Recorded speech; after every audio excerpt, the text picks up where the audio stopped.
All right, everybody, welcome to the Outdurable Living Show. Today I have the often imitated, never duplicated Working with Matt here with us at IBS 2025. Matt, what's going on today? Thanks for having me on. Just enjoying the show. Yeah? So, Working with Matt, you're a little bit of a unicorn in our industry. Yes. Yeah. So, tell everybody who you are, what you do. So I am working with Matt on all socials. Our main business is landscaping, but when 2020 happened, we started really focusing on the outdoor living space, and we started getting into decks, patios, pergolas, roofs, focusing on, I guess, the families that didn't want to be around their family anymore, but couldn't go on vacation or go anywhere. Sure. So we have a pretty large landscape outfit, so we had the guys. I went to Home Depot, bought a lot of Milwaukee tools, did a trailer, and kind of grew my social media that way, and here we are. Yeah. So one of the things I think is pretty interesting about your social media is, for the longest time, I didn't even know the company you worked for. Nobody does. Nobody does. You're like this unicorn that everybody sees and has heard of, and they know who Working with Matt is, but they don't know anything about Working with Matt. Yeah, so I intentionally did that. So my page is specifically just for me. Fortunately, we're at a place in our company that we don't need to advertise. We haven't advertised in 3 years. Our current client base is large enough, and then between referrals and word of mouth, stuff like that, we're fortunate enough that we don't need to advertise. So I know a lot of guys do on the platform and benefit doing so. But I just didn't really see the benefit in it. Plus, if it was for the company, obviously, there's some things that I couldn't post, or the things that I do, goofy, silly things. Everything's still PG or PG-13, but if it's a company page, I want to be obviously a lot more professional. So this allows me the flexibility to kind of do what I want, say what I want, and not have any repercussions or backlash based on the company. I can definitely respect that. I know there are certain things that I can and cannot post because I have quite a bit of my content tied to the company I work for, so it does somewhat limit what I can do. Correct. Definitely respect that. But again, I'm never really disrespectful. I don't really cross the line because I do want to be working with brands and stuff like that, but ultimately, the other thing is I've heard guys that, like Kev, another guy that you work with, is loves the negative comments and going after them. Sure. And I've heard horror stories that somebody will, obviously, because it's his company, the name of his company is there, so they can go on like Google or Yelp and just leave scathing reviews, which obviously aren't true. They're not current customers. They never have been customers and won't be customers, but they just want to, whatever, scar your name, and with me being set up the way I am, I don't have to worry about that. So that's a little bit about what you're doing today. Tell me your background. What got you where you are? How'd you get started in landscaping and construction? What was the motivation behind that, and how has that kind of shaped your journey? How much time do we have? We have as much time as you want. So when I was in high school, my whole life I've been tested and everything. So I have like learning disabilities and processing delays, and school was really never for me. Like, you can ask any of my buddies from my hometown, like I would literally go to high school, fall asleep, put my name on a test, fall asleep. Like, I knew school wasn't for me. So I made it a mission to, when I was little, I used to watch Norm Abram and This Old House, Yankee Workshop, and I tried to learn as much as I possibly could with my hands. When I was, actually, I guess before high school, I would like cut some of my neighbors' properties, and then as I got older and got my license, we kind of grew it, and then my senior year in high school, we had what's called block scheduling, so I actually had the first block off, so I didn't have to go to school till like 10 a.m. So I had employees working for me. Wait. You had employees working for you when you were in high school? Correct. Yeah, so that's pretty amazing. It wasn't easy by any stretch of the imagination, but it was funny because the teachers, again, I wasn't a good student by any stretch of the imagination, but I would literally be in school in a classroom making more money than the teachers were teaching me. So I would either do estimates or set the guys up before I had to go to school, and then after school I would meet up with them or change and finish out the day with them. And when obviously I didn't go to college, so when that happened, I just was full-blown landscaping. What's wrong with that? Nothing. I think the reason I asked you about that is I knew some of that, but not all. I think that's pretty inspiring. A lot of people out there have learning disabilities. A lot of people out there have challenges, but you can overcome all of those if you're willing to put in the work.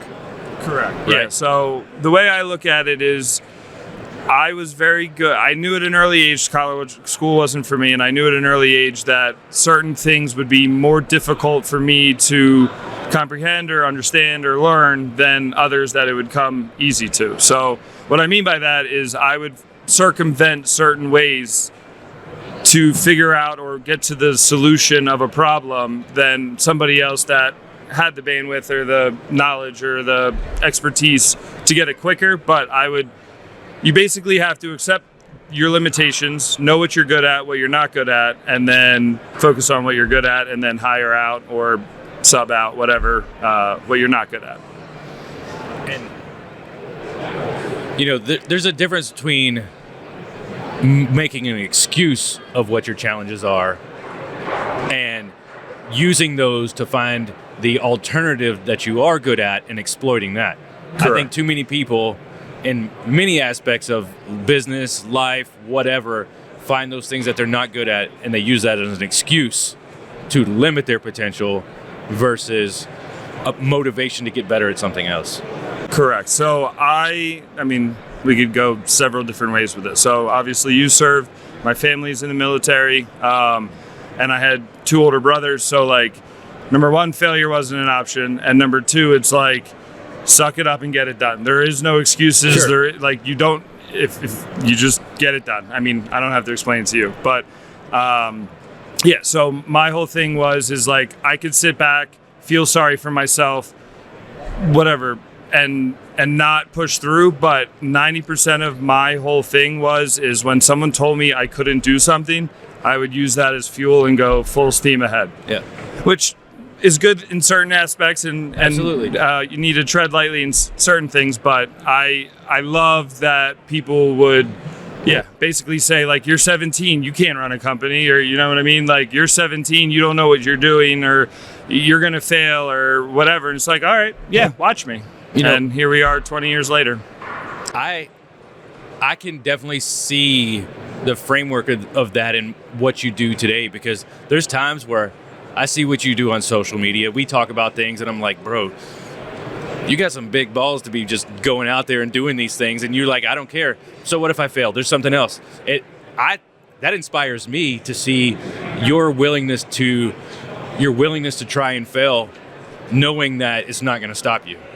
Correct. So there's a lot of successful people that have owned businesses that haven't worked out, right? I mean, you look at Apple, you look at Elon with space, basically any of his companies. It is literally just not accepting failure, and eventually you will succeed, right? You're going to get hit, you're going to get knocked down, but it's just, as Rocky would say, how hard you can get hit and get back up. Yeah.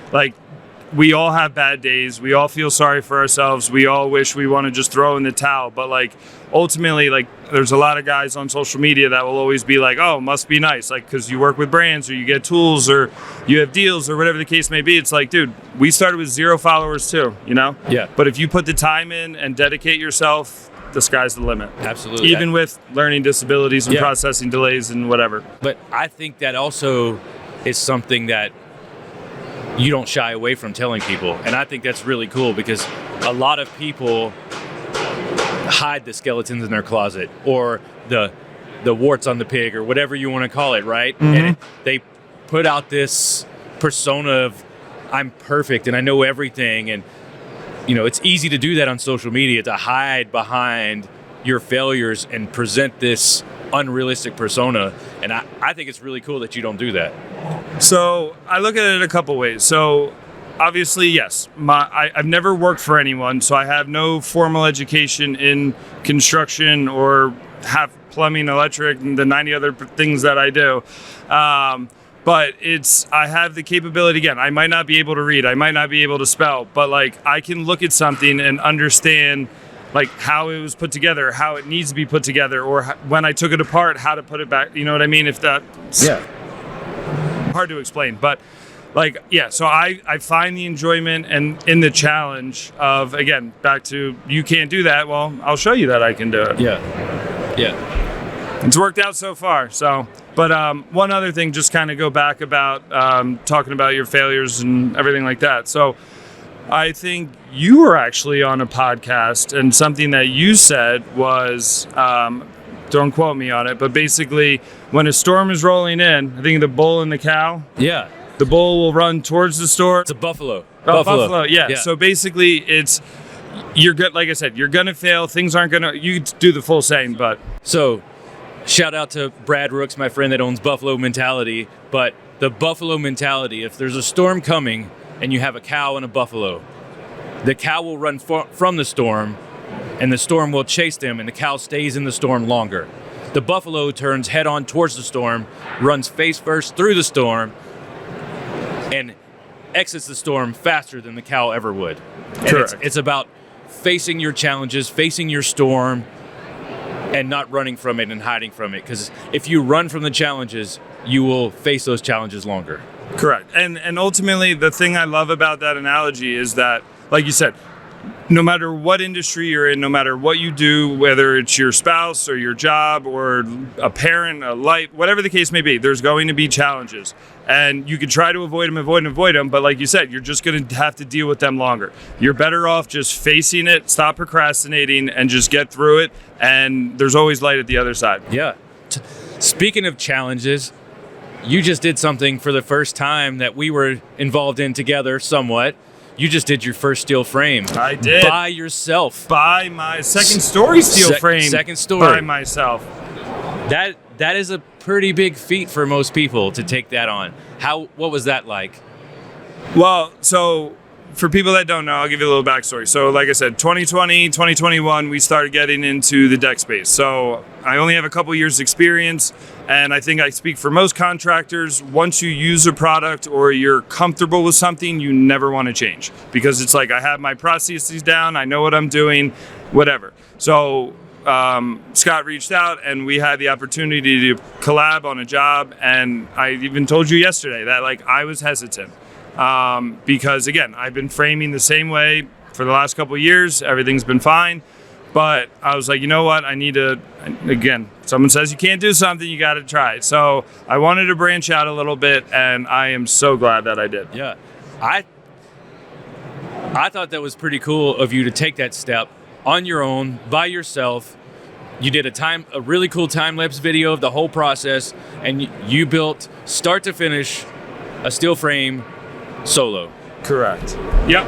And second story. I just want to keep prefacing that. Like, anyone that's built an elevated deck knows that it's not easy lifting up pressure-treated, heavy, wet lumber. So when you do steel, it allows you the ability to work safely and work by yourself. I mean, second story is not as challenging for you because you're like a foot taller than me, right? It would be very challenging for me. They make bigger ladders. Yeah, right. But that was a pretty cool thing. You know, one of the other things that I very much respect about you is, look, you have your own business thing going on. You have all of these commitments on social media. You have brand commitments. You have this. But I had a personal situation just a few days ago that I called you on a weekend. Mm-hmm. Phone is always on. Because it was 10 degrees in Dallas. It hadn't rained in 3 or 4 days, and there was ice all over my driveway, and I was freaking out. Yep. So I called this guy in New Jersey to help me with a plumbing problem. Well, for the record, I think you texted me, and then I said, please call me. This is true. I think you're right. At the time, it was obviously a very serious matter. A lot of flooding, broken pipe, and freezing temperatures, so I wanted to get to the bottom of it as soon as possible. Come to find out, my next door neighbor had a slab leak, and they had to tunnel under his house to fix the leak. But you took the time to talk me through the situation, tell me what to look for, because I have no knowledge whatsoever about plumbing. And I just want to say the fact that you were willing to do that for me, I appreciate that. Absolutely. Well, this is a two-part story. So one is, again, with the landscaping, we were full-fledged irrigation, maintenance, install company as well. So I'm pretty knowledgeable about that. And when Scott said he thinks it's coming from his irrigation system and ahead, I was like, I find that very unlikely. And then we figured it all out because there was a wall that he thought he was coming from, but there were weep holes for the hydrostatic pressure and blah, blah, blah, blah. Anyways, make a long story short, we kind of figured it out, and he informed his neighbor that he had a problem and he had to call a plumber ASAP. And that really, I think, shines a light on you and who you are as a person. The fact that you're willing to take time on a weekend to help me out halfway across the country at whatever time in the morning it was. I think that's really speaks volumes to who you are as a person, what kind of man you are, and really why all these brands want to work with you. Well, I appreciate that. My whole thing is again, back to the second point of that. So not to transition into social media, but like I remember it was only a couple of years ago. I had 288 followers on social media, and I was redoing my trailer, and I sent it to, I was so excited, so proud of myself. And again, this was before I knew, I wasn't working with any brands. I didn't know about like the whole Milwaukee DeWalt thing or whatever. I just truthfully wanted to have all the tools that ran on the same battery because it was in a trailer. I didn't want to have 4 different brands and all that. So anyways, I reached out to one of the biggest accounts in Milwaukee. It was Milwaukee Tool Attic, who now Dan is a personal friend of mine. But not only did he respond, take time out of his day, I think this was before collaborations, but I think he like reshared it, tagged me, and I attribute everything in social media to him helping me get my start. And at the time, again, he had hundreds of thousands of followers. I'm sure he got hundreds of DMs a day, and he took time out of his day and highlighted my video, which helped me get to where I am today. So in regards to social media, like I respond to every single comment, well, within reason. Let's preface that. If there's something inappropriate or somebody that doesn't deserve a response, I don't. But if someone's asking a genuine question, or someone sends me a DM and, hey, Matt, what's your advice, or what do you think about this, or I'm working on this project, what do you think? I am more than happy to reply. The other thing, just to piggyback off of that, is anyone that's in business, the reason I think I am where I am today is I don't put things off. Like, I also, with ADD and all my learning disabilities, I know that if I don't handle something right then and there, it will get forgotten and it will go to the wayside, and I don't like that. So any email I get in business, any email, any call, any customer complaints, anything, you have to deal with right then and there. Back to the whole storm, like if you don't rectify it, nip it in the bud right there, it's only going to build up, and you're going to be like, oh, I'll call him back tomorrow, and then the tomorrow calls come, and then it's just more, and it's a snowball effect. Right. So one piece of advice for business owners is absolutely, not necessarily pick up, but if you have a good friend, pick up, but absolutely respond to anyone and everyone, because customer service is how you will succeed in this business. I think that is extremely sound advice. You know, too many people go into business and they lose sight of where they came from, right? Mm-hmm. And it's easy to do sometimes. You get bogged down in the day-to-day, and the fact that you've stayed kind of grounded, I think, is really cool. You know, obviously you can see behind us, we're going around. You have a lot of brand deals. You deal with a lot of the companies that are here, right? But we are at the International Building Show, which is a monstrous show with all kinds of massive things going on and new companies here or there. Is there anything you've seen here that was just life-changing that you have to have in your life today that you either don't have or didn't know about? Or That's a good question. Unfortunately, because I have had so many commitments, I really, unfortunately, don't get to enjoy the shows like I used to. And when I say I used to, like last year or 2 years ago, not a decade ago. This is actually, I think, my second time to IBS, and then this was my third World of Concrete. But yeah, I think it's just, unless you like write down a list, because I'm just going to pull an arbitrary number, but there's thousands of vendors here, right? Sure. And a vast majority of them are obviously specialized in what they do, but like there's obviously 15 deck board companies and 20 railing companies, and it's just like it's impossible to take it all in and see the new products of every single. Sure. So it's tough. I mean, for the most part, because of social media and friends and people that I work with, I am somewhat privy to new technology and new products. But unfortunately, to answer your question, I really didn't see anything that's just like life-changing to me. And again, it's not because it's not here, it's because I haven't had the ability to actually see it or put my hands on it. Well, that was a total setup because the booths and the product and everything like that are cool. But for me, the value in trade shows is none of that stuff. The value is what we're doing right now, the networking, the relationships that we've built. I met you for the first time at a trade show, JLC 2 years ago, 3 years ago, something like that. Yeah. I met Kevin at a trade show. You introduced me to Dan, who you were talking about earlier, Milwaukee Tool at a trade show. Like a lot of these people that we have these friendships with, relationships with, are all people we met at trade shows and kind of developed that and grew that and found ways that we could work together and collaborate. So from my perspective, even though I work for a manufacturer and we're at a trade show showing off all these products and a lot of good things come from that, the greatest value I get at a trade show is this kind of stuff and the networking and those things. Absolutely. I think if you talk to anybody, social media wise, if you talk to anyone social media, I would say overwhelming majority would be, what is your favorite part of a show? And it's the people. Because it's funny, like back to meeting at shows, like I talk to some of these guys still to this day. There's some influencers or whatever you want to call them, creators that I've never met in person. Yeah. But like when you actually like Mike, Simcoe or Kev or whatever, like I DM'd and talked to them for months or years before I actually met them. But when you actually meet them in person, it's like, oh, it's like a buddy I went to high school with, or like, it's not weird or awkward. It's just, you know what I mean? I'm not going to lie. For me, it was kind of weird and awkward at first, just because I was like, I've been talking to you for 2 years and I've never met you. I didn't even know what you look like. Like there's certain people that the way they approach social media, some of them, their faces on everything. Other people, they don't show their face on anything. They have all this cool content. They have all this, but you don't know what they look like. Dan's a prime example. Nobody knows what he looks like. Nobody knows what he looks like. Nobody knows what is like. I had no clue until you introduced me to him. I was like, oh, that. Okay, yeah. So there was some of that was a little awkward, and especially after COVID, was all these people I'd been talking to and doing all this stuff with that I built, and you probably did the same. We built relationships. It was still like dating. Like hey, how are you? Like this is kind of cool. But I don't want to come on too strong. Like, hey, what are you doing for dinner? Are you available? Okay, no.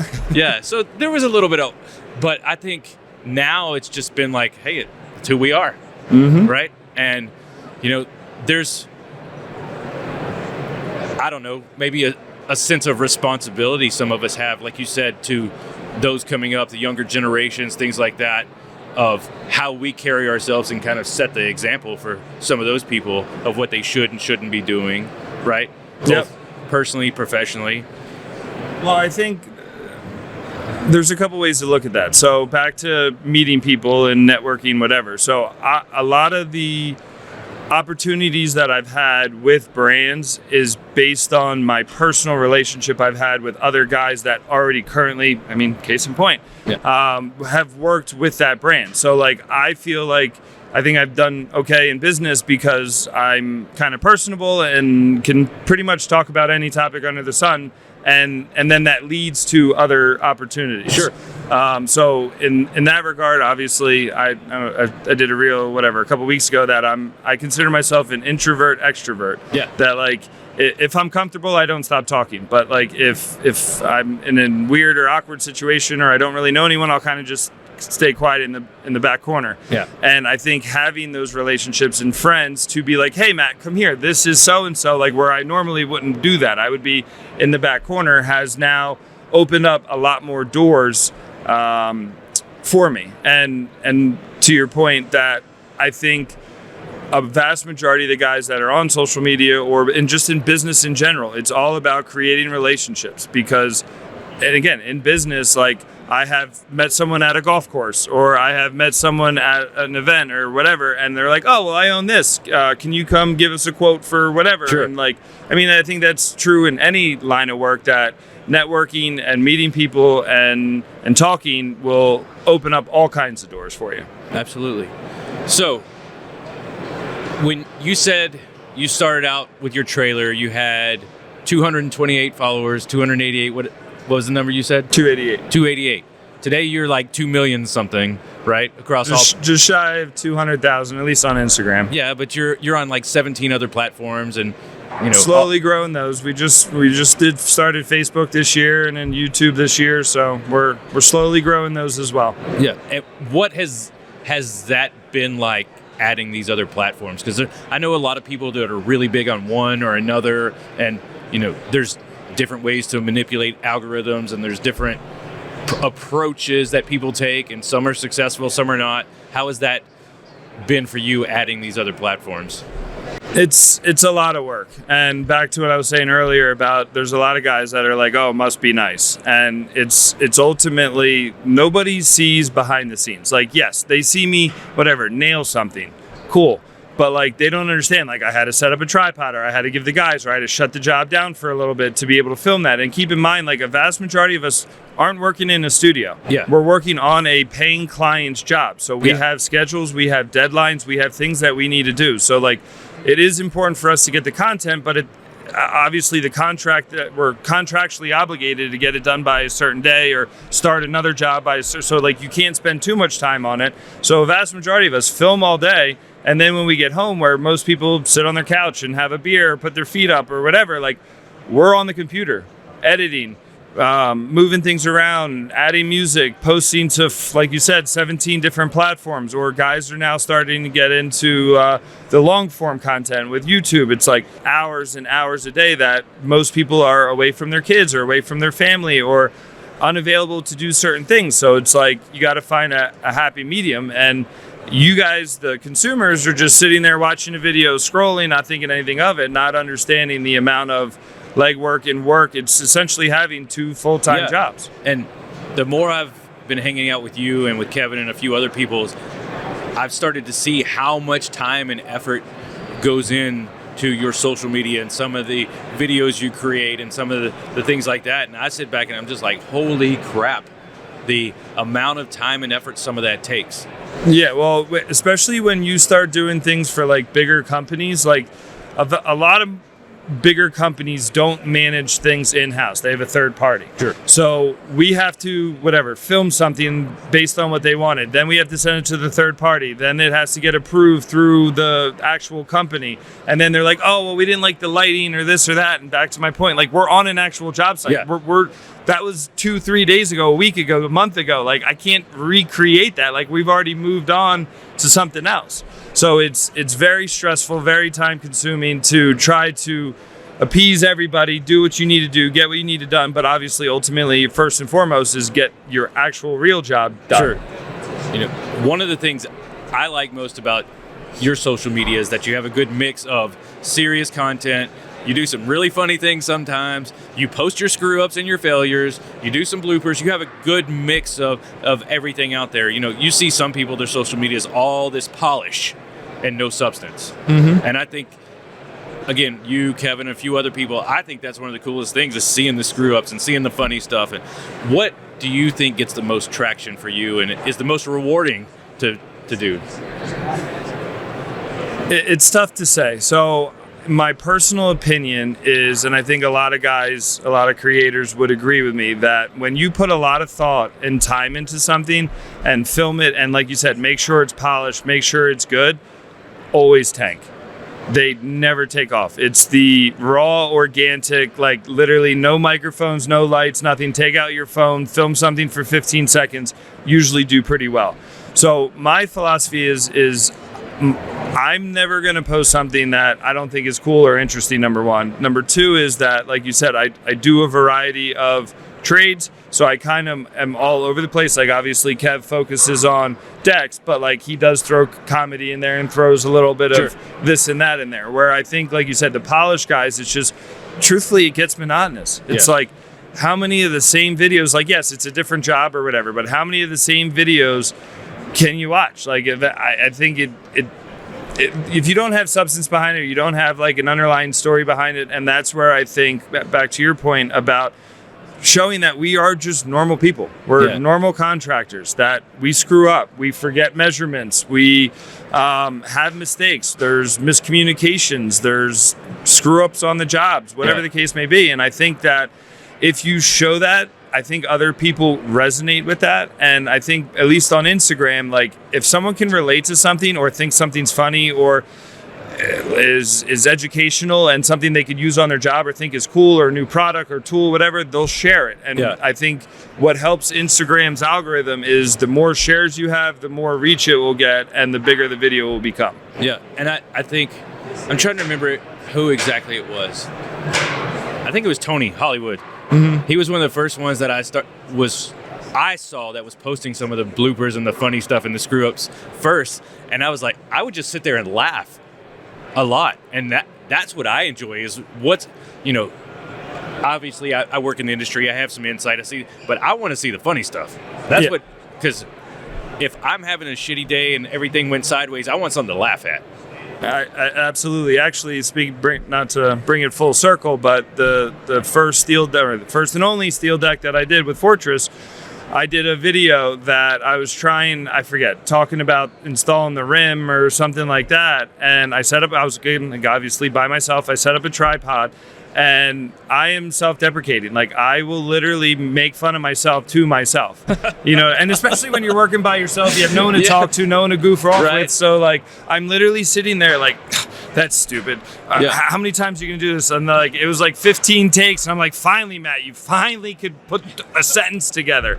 And again, it's not like it's nerves or anything like that. I equate it to my learning disability, but again, it's like I've had that my entire life, and for me to put a coherent sentence together when I can just rattle things off, but like if there's something specific that I'm trying to hit or points that I'm trying to make, yes, it's going to take me 4 or 5 or 6 tries to get out a simple sentence, which most people can do without batting an eye. Well, one of the videos you put out recently that made me laugh the most was the ones of your music choices, the ones what people think you're listening to versus what you're actually listening to. Yeah, so it's for people that don't follow me, I have a disease or whatever you want to call it called misophonia. So it's the hatred of sound. So 90% of my videos, I always either have earbuds in or over whatever.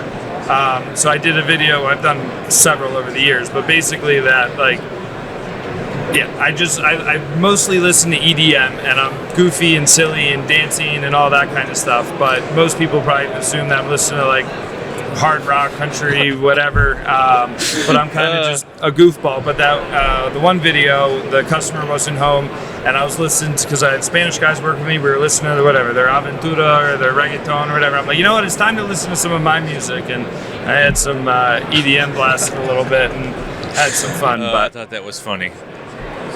So we're almost out of time here, but one of the last question I have for you is, I see this in my kids. They want to do social media. The younger generation, everyone has a social media. When I was growing up, that wasn't even a thing because I'm old. Hey, but there wasn't a social media when I got my first Nokia cell phone. Right. Cell phones were just coming out, and then the Razors. Like, I still had a pager. We had a rotary phone in my house growing up. That kind of. I'm old. Mm-hmm. But what is your biggest word of advice to someone new starting out on social media to be successful? If anyone knew that answer, truthfully, they would be a millionaire, billionaire. I think the biggest piece of advice that I would give is just be yourself. My whole life on social media or whatever, everyone's always called me monotone. Like, I can be silly, goofy, and hey guys, but that's just not me. Like, I want to get to the point. I want to show you what it is, and I think that resonates with people, that it's not an act, right? Sure. It's me being me. And yes, you might be monotone. There might be certain videos you put out that don't do well or are boring, but in the long run, I think it will pay dividends. Absolutely. Well, I appreciate you. Well, I hold on. appreciate before we Okay. close out. Sorry. Back to, so I know we only touched on it for a second, and I know that's not the point of why we're here, but anyone that is in construction, on decks or fences or pergolas and 9 railings, 9 million other products that Fortress sells. Again, I was, as I said earlier in the podcast, I was extremely hesitant on starting it. I took a chance, and I do not regret it for 1 second. It was streamlined. All the joists are laser straight. I mean, all the parts just click in, you put some screws in. It is now, after I've done one, I consider it mindless work. When I started it, not so much. But I have, this isn't a plug for me, but I do have a video, as he said, out that I show from start to finish how to do the ledger, the post, the drop beams, the rim, and it is a great product. Fortress does a fantastic job of getting the kit together, so they literally ship everything you need, very minimum cuts, and I couldn't recommend it enough. That's why you're a professional, and everybody wants to work with you. Stuff like that. So, highly recommended. Well, And I can't wait to do our next one. next one. When's this? Is there something I don't know about? No. Or you're just, we know it's going to happen. Correct. We know it's going to I happen. enjoyed using your product so much. I got to show the guys how to do it. I thought you were going to drop a bomb on me and tell me you got another project coming up already.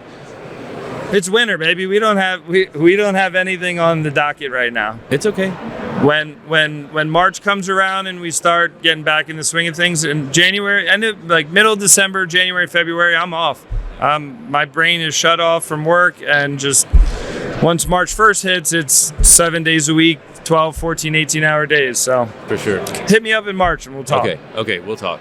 Well, like I said, I appreciate you. I appreciate your friendship. I know there's many, many other places you could be right now. And I know there's a lot of people who want your time and attention, and the fact that you chose to give me some of that, definitely appreciate it. Wouldn't have it any other way. All right, everybody. Thank you for joining us. This is the Outdurable Living Podcast, coming to you from IBS 2025. Live from IBS. With Working with Matt from the great state of New Jersey. Thank you, sir. Thanks for having me.